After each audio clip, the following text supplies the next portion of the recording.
Bismillahirrahmanirrahim. Assalamualaikum warahmatullahi wabarakatuh.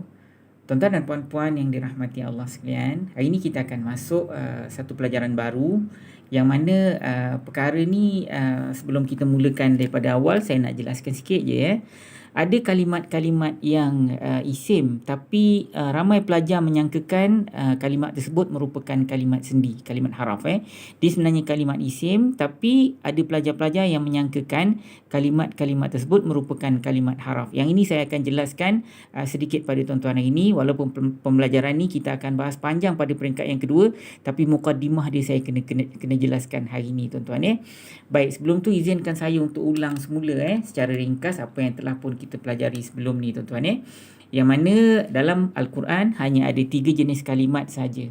Ya, kalimat yang pertama ialah kalimat isim, kalimat nama Jenis yang kedua pula ialah kalimat fi'il ataupun kalimat perbuatan, dan jenis yang ketiga pula ialah kalimat sendi. Ya tuan-tuan Ada 3 jenis kalimat saja, isim, fi'il dan haraf, ataupun nama, perbuatan dan sendi saja. So ini merupakan diagram yang pertama kalau tuan-tuan tengok, dia merupakan diagram yang pertama. Ini merupakan pembelajaran kita peringkat yang pertama Pembelajaran kita peringkat yang pertama. Baik, tuan-tuan dan puan-puan yang dirahmati Allah sekalian, untuk menjelaskan apa yang saya sebut tadi, ada kalimat isim yang tuan-tuan sangkakan kalimat sendi ni. Jadi saya nak bawa tuan-tuan untuk tengok diagram yang kedua sekejap Tuan-tuan buka diagram yang kedua, walaupun kita belum belajar lagi, tapi perkara ni perlu saya highlight lebih awal Yang ini ialah pelajaran peringkat yang kedua. Cuba tuan-tuan tengok atas ni, peringkat yang kedua yang kuning tu kan. Ini sebenarnya ialah diagram yang kedua. Diagram kedua, peringkat kedua. Kita ada 3 peringkat je, bukan banyak pun So ini pelajaran peringkat yang kedua Baik, seperti mana yang saya sebut tadi tuan-tuan, nanti sekejap lagi saya besarkan semula Ada jenis-jenis kalimat isim. Isim ni semua ada gelaran dan fungsi tau. Yang tuan-tuan akan sangkakan dia merupakan kalimat sendi. Kalimat sendi ni yang ketiga, sendi So tuan-tuan kena ingat, dalam pelajaran bahasa Arab, kita cuma perbahasan kita tak lari kepada 3 jenis saja, nama, perbuatan dan sendi, ataupun isim, fi'il dan haraf Baik, tuan-tuan dan puan-puan yang dirahmati Allah sekalian, cuba tuan-tuan fokus kepada jenis-jenis kalimat isim ini ini telah pun saya jelaskan, saya ulang semula tuan-tuan Kalimat-kalimat isim, nanti pada pelajaran peringkat yang kedua, tuan-tuan akan dijelaskan isim sebenarnya ada 2 jenis. Satu isim yang ada gelaran dan fungsi. Satu lagi isim biasa So isim biasa ni kita tak usah fokus dulu sebab kita akan bahas panjang lebar pada peringkat ketiga. Peringkat kedua pun kita tak bahas sangat perkara ni. Kita bahas pada peringkat yang ketiga tuan-tuan Tapi hari ni saya nak jelaskan tentang isim yang ada gelaran dan fungsi sekali lagi Baik, tuan-tuan dan puan-puan yang dirahmati Allah sekalian, saya dah jelaskan tentang isim ganti nama diri. Ingat tak isim dhamir? Nanti saya besarkan semula Okay. Saya pernah jelaskan pada tuan-tuan isim dhamir. Tuan-tuan buka tahu diagram ni Jangan semata-mata harap daripada video saja, supaya tuan-tuan pun ada diagram di tangan tuan-tuan, dan dalam masa yang sama saya jelaskan dalam video ni juga Baik. Isim yang pertama ialah isim dhamir ataupun isim ganti nama diri. Ini saya dah jelaskan, mereka, aku, engkau, dia, saya, awak, itu bukan haraf tuan-tuan. Itu ialah isim, tapi gelaran dia ialah isim dhamir. Tuan-tuan kena tahu, itu semua adalah isim yang ada gelaran dan fungsi. So ini pun saya dah jelaskan juga. Tuan-tuan sangkakan ni haraf, bukan, ni ialah kalimat isim. Isim mewakili, ingat tak isim mausul kan? Alladhi tuan-tuan biasa jumpa kan, orang yang. Kalau alladhina, orang-orang yang. Kadang-kadang tuan-tuan jumpa ma ni apa yang, ni mewakili yang bukan orang lah. Tuan-tuan tahu, ini bukan haraf ustaz, ma yang maknanya apa yang ni, inilah isim mewakili. Itu maksud dia. Kemudian isim tunjuk pun kita dah jelaskan pada pertemuan kita sebelum ni kan. Yang isim tunjuk itu, ini, zalika maknanya itulah, tilka pun maknanya itulah juga, hadhihi, hadha maknanya inilah. Jadi kalau tuan-tuan tengok makna dia hadhihi ataupun hadha ataupun tilka ataupun zalika, tuan-tuan tahu itu ialah isim tunjuk. Cuma tuan-tuan kena bezakan isim tunjuk tu yang jauh ataupun yang dekat. Kalau itu jauh lah ustaz, kalau ini dekat lah dia ustaz. So ni kita akan bahas panjang nanti kemudian, yang mana isim tunjuk ni ada banyak sebutan dalam bahasa Arab tapi dalam bahasa Melayu terjemahannya satu saja, itulah atau inilah. Dan ulaika pun itulah juga, tapi orang-orang itu. Ni kita dah bahas pada pertemuan kita sebelum ni tuan-tuan Baik, seterusnya tuan-tuan, hari ni saya nak bahas tentang kalimah istifham isim syarat ni pun kita belum bahas lagi Tapi isim zaraf yang bawah sekali ni kita dah bahas tau. Isim zarah ni kita dah bahas ruang masa, ruang tempat ni. Yang saya belum jelaskan isim tanya dengan isim syarat. Baik, hari ni kita fokus pada isim tanya. Baik, tuan-tuan dan puan-puan, isim tanya ni senang kan? Isim tanya sebut bila kita guna gelaran dia sebagai isim tanya, pelajar-pelajar saya biasanya tak lupa dah isim tanya. Tapi kalau saya guna istilah-istilah Arab yang kita absorb daripada pengajian nahwu bahasa Arab, kita sebut isim istifham. Jadi nak ingatkan perkataan istifham tu satu hal. Kemudian nak faham pembelajaran ni pun satu hal lagi kan. Jadi kita biasanya akan gunakan kalimat-kalimat yang mempermudahkan pelajar-pelajar kita, terutamanya pada peringkat-peringkat yang awal begini, tuan-tuan. Baik, isim tanya ni sebenarnya, tuan-tuan, adalah kalimat-kalimat yang berbentuk pertanyaan dalam Al-Quran. Siapakah? Man? Kam, berapakah? Tuan-tuan biasa pergi Mekah, kam kan? Kam maknanya berapakah kalau kita nak beli barang kan? Ataupun aina maknanya manakah? Ataupun kaifa, bagaimanakah? Ataupun mata maknanya bilakah. Itu semua adalah kalimat-kalimat yang berbentuk pertanyaan. So kalau kalimat yang berbentuk pertanyaan ni, kalau dalam bahasa Melayu penambahan di hujung kalimat ialah kah lah. Siapakah, bilakah, berapakah, manakah kan. Okey.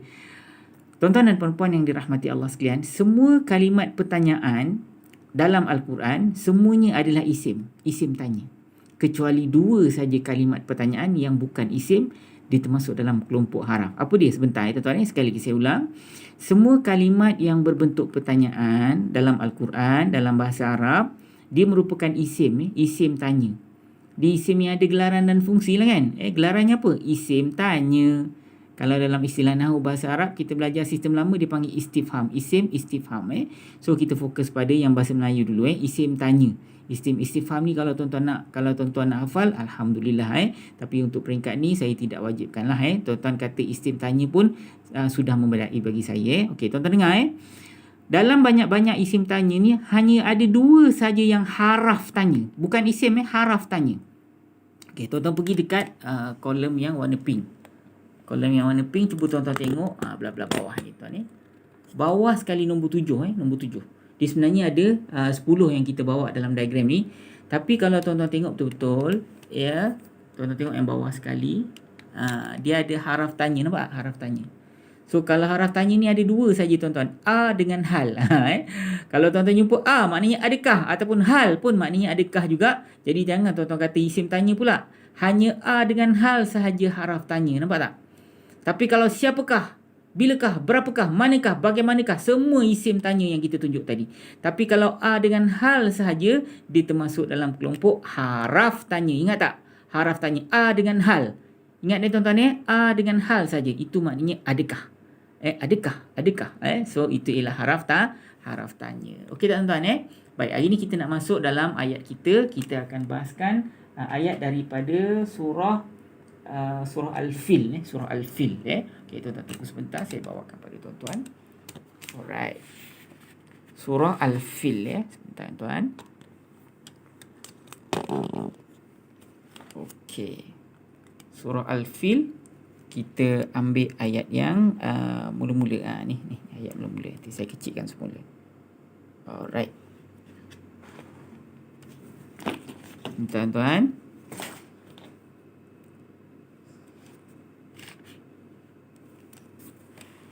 Okey.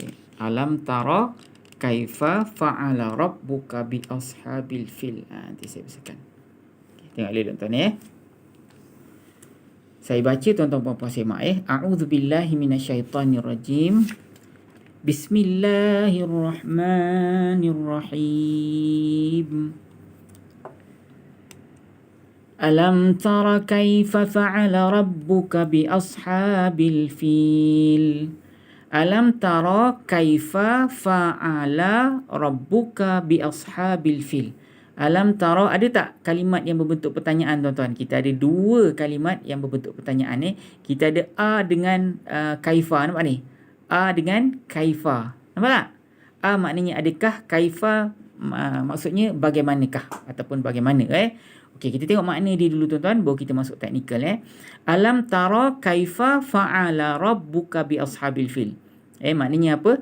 adakah tidak engkau perhatikan wahai Muhammad bagaimana Tuhan engkau telah melakukan ataupun bagaimana telah bertindak Tuhan engkau terhadap tentera-tentera bergajah, terhadap golongan-golongan bergajah. Adakah tidak engkau melihat wahai Muhammad bagaimana Tuhan engkau telah melakukan, telah bertindak terhadap tentera-tentera bergajah. Okay, kalau kita tengok secara harfiah di mana sepatah-sepatah. Adakah, lam tidak ataupun tidak pernah, tara engkau perhatikan ataupun engkau melihat, kaifa bagaimana ataupun bagaimanakah, fa'ala dia telah bertindak, rabbuka iaitu Tuhan engkau, bi dengan ashabil fil, golongan bergajah ataupun tentera-tentera bergajah. Tidakkah engkau melihat wahai Muhammad bagaimana Tuhan engkau telah melakukan, telah bertindak terhadap tentera bergajah. Jadi tuan-tuan, saya rasa semua tahu cerita pasal ni kan. Abrahah dia datang daripada Yaman untuk menghancurkan Kaabah. Dia telah membina ataupun mereka bentuk dan membina sebuah tempat yang lebih cantik dari Kaabah katanya. Jadi dia nak orang semua pergi ke tempat tersebut untuk melaksanakan ibadat dan menyembah Tuhan dan sebagainya lah. Tapi tuan-tuan, orang tetap juga pergi ke Mekah. Orang tetap juga pergi ke Baitullah. Jadi akhirnya perkara itu menjadi penyebab dia datang ramai-ramai bawa tentera bergajah dia untuk menghancurkan Kaabah, tuan-tuan. So panjang cerita tentang Abrahah ni, dan kisah ini berlaku kira-kira 50 tahun sebelum Rasulullah dibangkitkan menjadi nabi. Yang mana Abrahah ni panjang ceritanya, dia telah pun bertarung satu sama satu dengan ketua dia. Sebab ketua dia itu telah melakukan kezaliman. Asalnya Abrahah ni dia merupakan tentera yang lebih baik daripada ketua dia. Jadi ketua dia itu telah melakukan kezaliman dan akhirnya Abrahah ni telah melakukan pertarungan satu dengan satu. Akhirnya Abrahah menang. Tapi walaupun menang, hidung Abrahah ni telah pun terpotong. Jadi Abrahah ni dikenali juga sebagai Al-Ashram. Ashram ni maknanya orang yang hidung terpotong. Panjang kisah dia, tuan-tuan. Nanti tuan-tuan boleh tengok. Cuma nak bagi tahu, masa zaman Rasulullah SAW, orang yang melihat kejadian ni ada di kalangan mereka yang masih hidup, tuan-tuan. Sebab baru 50 tahun kan. Jadi kalau zaman Rasulullah, mereka waktu itu berumur 70 tahun ataupun 65 tahun. Jadi kebarangkalian untuk dia tengok perkara ni memang ada lah.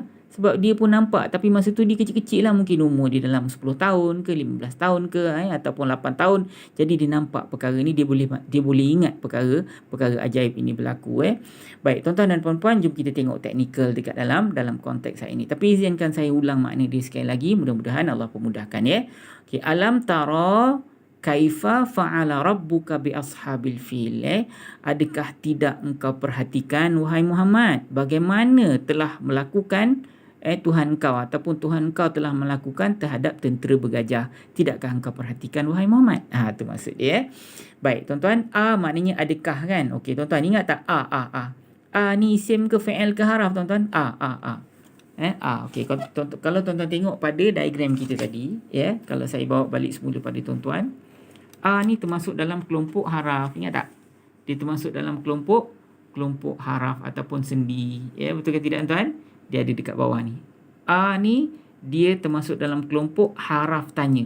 Tapi selain daripada dengan hal, semua termasuk dalam kelompok isim tanya. Ingat tak, tuan-tuan? Dia termasuk dalam kelompok isim tanya. Siapakah, berapakah, bagaimanakah, bilakah, itu semua isim tanya. Tapi kalau selain daripada kalau dua saja yang termasuk dalam kelompok haraf tanya, iaitu dengan hal. Tuan-tuan, di sini tuan-tuan jumpa apa? Dalam ayat ni, kalimat yang pertama ni apa? Tuan-tuan jumpa apa? Nampak? Nanti saya besarkan dia. Okey. Nampak? Kan? Apa makna maknanya adakah? Okey. Kalau ni, tuan-tuan, maknanya adakah dia isim ke fi'il ke haraf? Tentulah haraf. Betul ke tidak? Okey, gelaran dia tadi apa, tuan-tuan? Haraf tanya. Betul tuan-tuan? Baik, kalimat yang kedua lam. Lam maknanya tidak ataupun tidak pernah. Ini termasuk dalam kelompok haraf juga, tuan-tuan. Yang ini kita panggil dia haraf nafi lah. Dia termasuk dalam kelompok haraf nafi. Ini semua tuan-tuan akan belajar pada peringkat yang kedua nanti. Yang mana kalau tuan-tuan tengok, saya bawa semula. Ni kan kan? Atas saja. Nombor 6, haraf cegah. Okey, atas pada haraf cegah ada haraf nafi. kan ada lam, lam maknanya tidak pernah. Jadi tuan-tuan jumpa lam tadi, tuan-tuan tahu dia merupakan kalimat haraf. Tapi haraf apa tuan-tuan? Haraf nafi lah, tidak ataupun tidak pernah. Okey, tara. Tara maknanya engkau perhatikan. Tara maknanya engkau perhatikan ataupun engkau lihat. So ini isim ke fi'il ke haraf tuan-tuan? Engkau lihat ataupun engkau perlihatkan. Engkau perhatikan. Ini ialah kalimat fi'il. Ada telah tak? Tak ada kan? Kalau tak ada telah, ya, ini fi'il apa tuan-tuan? Tak ada telah. Ini ialah fi'il mudhari'. Ya, apa ganti nama diri dalam fi'il ni? Engkau. Engkau ni rujuk pada siapa tuan-tuan? Adakah tidak engkau melihat wahai Muhammad bagaimana Tuhan engkau melakukan terhadap tentera bergajah? So engkau ni rujuk kepada Nabi Muhammad sallallahu alaihi wasallam semasa ayat ini turun tuan-tuan. Tapi hari ini Rasulullah dah wafat, jadi dirujuk pada kita lah. Allah kata tengoklah sejarah macam mana Allah lakukan terhadap tentera bergajah, tu maksud dia. So inilah kalimat fi'il, iaitu fi'il mudhari'. Okey, ini soalan kuis kita tuan-tuan. Kaifa. Kaifa maknanya bagaimana ataupun bagaimanakah. Saya nak tanya tuan-tuan, ini kalimat isim ke fi'il ke haraf? Jadi saya bagi jawapan dia ialah kalimat isim. Okey. Kalau isim, dia merupakan isim yang ada gelaran dan fungsi tuan-tuan. Saya nak tanya apa gelaran dia? Saya bagi soal jawapan dia ialah kalimat isim. Tapi apakah gelaran dia tuan-tuan? Apakah gelaran dia? Tuan-tuan boleh buka balik tuan-tuan punya diagram yang kedua. Tuan-tuan tengok peringkat kedua punya pembelajaran. Tuan-tuan cari apa gelaran dia tuan-tuan. Isim apa nama dia ni? Ini bukan isim biasa, di isim yang ada gelaran dan fungsi, tapi apa gelaran dia? Baik, fa'ala sebentar. Fa'ala maknanya dia telah bertindak ataupun dia telah melakukan. Ini ialah kalimat fi'il. Fi'il apa yang ada telah tuan-tuan? Ini ialah fi'il madhi, fi'il madhi. Betul ke tidak? So ganti nama diri dalam ni apa? Ia, ustaz nampak kat sini. Dia terdekat kat sini. So dia dalam ni ialah ia. Ia rujuk pada siapa? Ia rujuk pada Rabbuka ni, Tuhan kau. Dia telah bertindak. Siapa bertindak? Rabbu ni. Baik, Rabbu. Rabbu ni isim ke fi'il ke haraf tuan-tuan? Ini ialah kalimat isim. Tuhan kan makna dia kan? Tapi alif lam ada ustaz? Tak ada. Tanwin ada? Tak ada. Ujungnya baris bawah ke tidak? Pun tidak juga. Tapi isim tak? Isim. Kita tengok melalui makna. Okey, ka maknanya engkau. Nampak ni? Engkau, aku, dia, mereka, saya, awak, itu isim ke fi'il ke haraf tuan-tuan? Itu ialah kalimat isim. Tapi isim yang ada gelaran dan fungsi, gelarannya ialah isim dhamir ataupun isim ganti nama diri. Semua tu isim. Isim, bukan haraf. Baik, bi ini ialah dengan, ini ialah kalimat haraf. Itu haraf jar. Ashabi ini ialah kalimat golongan. Inilah kalimat isim. Tadi isim dia ada baris bawah di hujung kan. Okey, al-fil, fil maknanya gajah. Ini juga merupakan kalimat isim, ada alif lam dan baris bawah di hujung. Baik tuan-tuan, saya nak dengar jawapan tuan-tuan. Tengok, kaifa ini kalimat isim. Apa gelaran dia tuan-tuan? Isim apa? So tuan-tuan jawab ke 0108173131. Saya tunggu jawapan tuan-tuan. Assalamualaikum warahmatullahi wabarakatuh.